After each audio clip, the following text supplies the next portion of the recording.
Okay, so you can see the camp right behind me. I'm just going to show you how far it is out to the observation point. So come with me.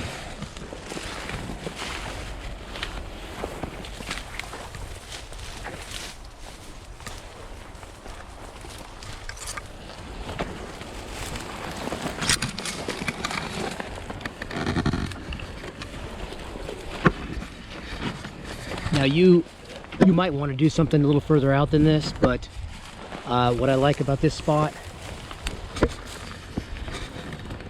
you have a large log there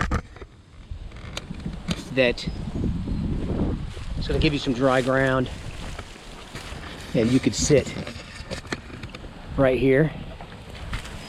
Now you got a view, you can actually see the buildings over there across the bayou. So anybody coming in the woods there, they're going to come across that clearing. They're going to come to the T over here. If they decide to come this way, they're going to come right at you. If they decide to go the other way and follow the trails around, then they're going to hook back around over there. In which case, the observation point would already know they're coming, and he could notify the camp. One of the ways you can notify a camp, this thing called a tug line. So you use 550 cord, wrap it around a foot.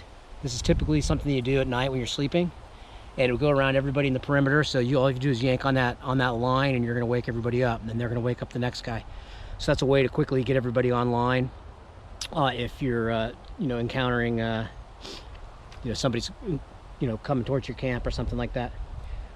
Okay, so as you can see from right here, oh, there's some food.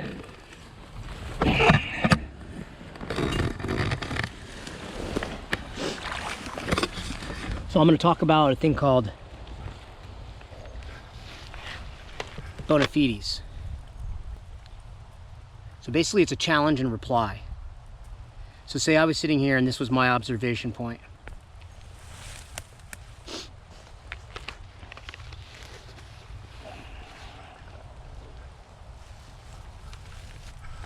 I'll use George Washington's army, for example, when he crossed the Delaware River in 1776. Basically, their challenge was victory, and their reply was or death. So one guy would be at an observation post like this, waiting for people to come to the camp. He would see somebody, he would immediately yell, victory.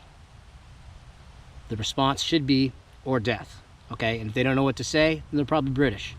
So anyway, that's just a little history, a little side note, and it's something you should probably all know. Otherwise, you're a shitty American. Okay.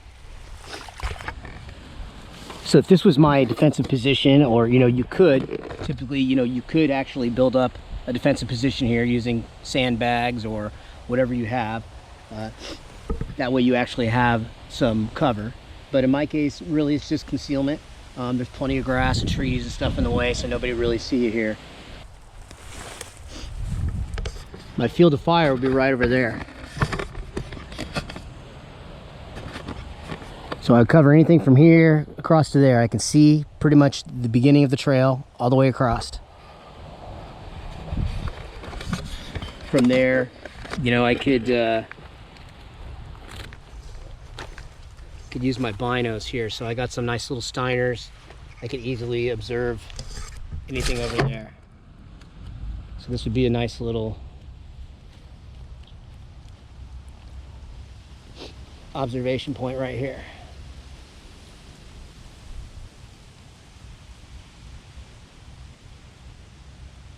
So I can even see if somebody was to walk by on the trail out there on the bayou, I would be able to see that if I was really paying attention. So these are just a couple of little options. So here you got an observation point overlooking your camp. You're not far away. You can warn anybody if anybody was coming.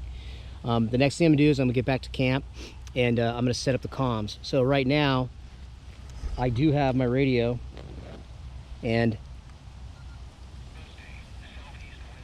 I don't know if you can hear that, but I can hear that. So I have it wired up to go in my earpiece here. It doesn't interfere with my hearing at all, so it's a really good earpiece to have. and I'll put that in the link as well. Okay, so the next thing is we're gonna go back to camp. We're gonna get everything set up. I'm gonna set up the comms, and then we'll kind of go from there. So if you like this video, please like and share. Let others know. And